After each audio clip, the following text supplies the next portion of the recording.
મિત્રો વર્ષ 2025 નો પ્રારંભ થઈ ચૂક્યો છે તો તેની સાથે જ કેટલીક ચીજ વસ્તુઓના ભાવમાં પણ ફેરબદલ જોવા મળી રહ્યો છે. સરકારે કેટલાક નિયમોમાં બદલાવ કર્યા છે તો કેટલીક વસ્તુઓના ભાવ કંપનીઓએ વધાર્યા છે, જેમાં ક્યાંક રાહત તો ક્યાંક ભારણ જોવા મળી રહ્યું છે. ત્યારે તે ફેરફારો કયા છે અને તેની અસર આમ નાગરિકો પર કેવી પડશે તેની આપણે અત્યારે વાત કરીશું. નમસ્કાર, રિયલ વોઇસ ઓફ ઇન્ડિયામાં આપનું સ્વાગત છે. મારું નામ છે નેહલ મોદી. મિત્રો, નવું વર્ષ એટલે 2025 પોતાની સાથે ઘણા ફેરફારો લઈને આવ્યું છે. ત્યારે આ ફેરફારોની તમારા જીવન પર કેવી અને કેટલી અસર થશે, ખિસ્સા કેટલા ખાલી થશે તે આપણે સમજવું છે. સૌથી પહેલા વાત કરીએ કોમર્શિયલ ગેસ સિલિન્ડર. 19 કિલોનો આ કોમર્શિયલ ગેસ સિલિન્ડર છે, તેમાં 16 રૂપિયાનો ઘટાડો થયો છે. તો બીજી બાજુ જે ડોમેસ્ટિક એટલે કે ઘરેલું રાંધણ ગેસની વાત કરીએ તે સિલિન્ડરની કિંમતમાં કોઈ ફેરફાર કરવામાં નથી આવ્યો. વાત કરીએ યુપીઆઈની, તો હવે ફોન દ્વારા 10,000 રૂપિયા સુધીનું પેમેન્ટ કરી શકાશે. આરબીઆઈએ યુપીઆઈની જે ફીચર લિમિટ છે તે 5,000 રૂપિયાથી વધારીને હવે 10,000 કરી છે. આમાં સ્કેન અને પે સિવાય તમામ પ્રકારના વ્યવહારો કરી શકાશે. આ જ કારણે પેમેન્ટ માટે હવે ઇન્ટરનેટની જરૂર નહીં પડે. આ સુવિધાનો ઉપયોગ કરવા માટે યુઝર્સે તેમના મોબાઈલ નંબર અને બેંક એકાઉન્ટને લિંક કરવાનું જરૂરી રહેશે. હવે એ પણ જાણી લઈએ કે કારની કિંમતોમાં કેટલી વધઘટ થશે. આમ તો મોટે ભાગે વધારો થયો છે, ત્યારે Maruti Suzuki, Hyundai, Mahindra and Mahindra, Tata motors, Kia India તેમજ જેએસડબલ્યુ એમજી મોટર ઇન્ડિયાએ પણ તેમના વાહનોની કિંમતમાં વધારો કર્યો છે. મારુતિ સુઝુકીની કારની કિંમતમાં 4% વધારો નોંધાયો છે, તો મહિન્દ્રા એન્ડ મહિન્દ્રાની કારમાં 3%, કિયા કાર દ્વારા 2% તેને મોંઘી કરવામાં આવી છે. ભારતીય રિઝર્વ બેંકે 3 પ્રકારના ખાતા બંધ કરવાનો નિર્ણય લીધો છે. આરબીઆઈની નવી માર્ગદર્શિકા હેઠળ જે ખાતા નિષ્ક્રિય છે, ઇનએક્ટિવ છે કે પછી ઝીરો બેલેન્સ છે તે ખાતાને બંધ કરવામાં આવશે. નિષ્ક્રિય ખાતાની વ્યાખ્યાની જો વાત કરીએ તો એવું ખાતું જેમાં 2 વર્ષ કે તેનાથી વધારે સમયથી કોઈ ટ્રાન્ઝેક્શન થયા નથી. નિષ્ક્રિય ખાતાઓ જેમાં છેલ્લા 12 મહિના કે તેથી વધુ સમયથી નિષ્ક્રિય એકાઉન્ટ પણ બંધ કરવામાં આવશે. ઝીરો બેલેન્સ એકાઉન્ટની વાત કરીએ તો જે એકાઉન્ટમાં લાંબા સમયથી બેલેન્સ ઝીરો છે એવા ખાતા પણ બંધ કરવામાં આવશે. વાત કરીએ એમેઝોન પ્રાઇમની. એમેઝોને ભારતમાં તેના પ્રાઇમ સભ્યો માટે પાસવર્ડ શેર કરવાનો એક નવો નિયમ રજૂ કર્યો છે.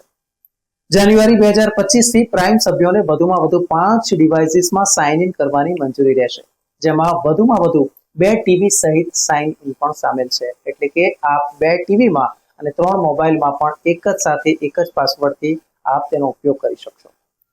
આરબીઆઈએ ખેડૂતોને ગેરંટી વગરની લોનની મર્યાદા વધારીને હવે તે 2 લાખ રૂપિયા કરી દીધી છે. મતલબ કે જો કોઈ ખેડૂત લોન લેશે, તેની રકમ 2 લાખ કે તેનાથી ઓછી છે, તો તે માટે તેણે કોઈ ગેરંટી આપવાની જરૂર નથી. પહેલા આ જે મર્યાદા છે તે 1,60,000ની હતી, એટલે કહી શકાય કે તેમાં 40,000 રૂપિયાનો વધારો કરવામાં આવ્યો છે. વર્ષ 2010માં રિઝર્વ બેંકે કૃષિ ક્ષેત્રને કોઈ પણ ગેરંટી વિના લોન આપવા માટે 1 લાખ રૂપિયાથી શરૂઆત કરી હતી. ત્યારે 2019માં તે વધારીને 1,60,000 કરવામાં આવી હતી અને હવે તે રકમ વધારીને 2 લાખ કરવામાં આવી છે. મતલબ કે હવે ખેડૂતો કૃષિ અથવા તો અન્ય કોઈ જરૂરિયાત માટે કોઈ પણ જે લોન લેશે જેની રકમ 2 લાખથી ઓછી છે, તો તેના માટે કોઈ ગેરંટીની જરૂર નહીં રહે. વાત કરીએ ઈપીએફઓની, એટલે કે પ્રોવિડન્ટ ફંડ. કર્મચારી ભવિષ્ય નિધિ સંગઠન એટલે કે એમ્પ્લોઈઝ પ્રોવિડન્ટ ફંડ ઓર્ગેનાઇઝેશન દ્વારા પેન્શનરો માટે નવા નિયમ લાગુ કરવામાં આવ્યા છે. આ અંતર્ગત હવે પેન્શન ધારકો દેશની કોઈ પણ બેંકમાંથી તેમની પેન્શનની રકમ ઉપાડી શકશે અને આ માટે તેમને કોઈ વધારાના વેરિફિકેશનની જરૂર નહીં પડે. મિત્રો, આ ખૂબ સારો નિર્ણય છે, કારણ કે એવા ઘણા પેન્શનર છે, એવા ઘણા કેન્દ્રીય કર્મચારીઓ છે જે રિટાયર્ડ છે અને હવે તેઓ પોતાના વતનમાં હોય અથવા તો તેઓ બીજા કોઈ સ્થળે રહેતા હોય, તો હવે જ્યારે તેમને રકમ ઉપાડવાની છે, પીએફના ફંડની જે રકમ જમા છે તે ઉપાડવાની છે, પેન્શનની રકમ ઉપાડવાની છે, તો તે કેસમાં હવે તેમને કોઈ પણ પ્રકારના વેરિફિકેશન વગર એ કોઈ પણ સ્થળેથી ઉપાડી શકશે. Nifty bank, fin Nifty, mid cap, select અને નેક્સ્ટ 50ના સાપ્તાહિક કોન્ટ્રાક્ટ્સ બંધ કર્યા પછી હવે નેશનલ સ્ટોક એક્સચેન્જ એટલે કે એનએસઈએ 4 એફ&ઓ કોન્ટ્રાક્ટ્સની માસિક સમાપ્તિમાં સુધારો કર્યો છે. 1 જાન્યુઆરી 2025 થી આ કરાર છેલ્લા ગુરુવારે એક્સપાયર થશે.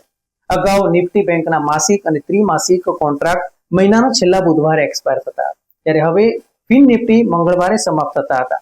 મિડ કેપ સિલેક્ટ સોમવારે એક્સપાયર થતું હતું અને નિફ્ટી નેક્સ્ટ 50 શુક્રવારે એક્સપાયર થતું હતું. વાત કરીએ વોટ્સએપના કેટલાક બદલાયેલા ફીચર્સની.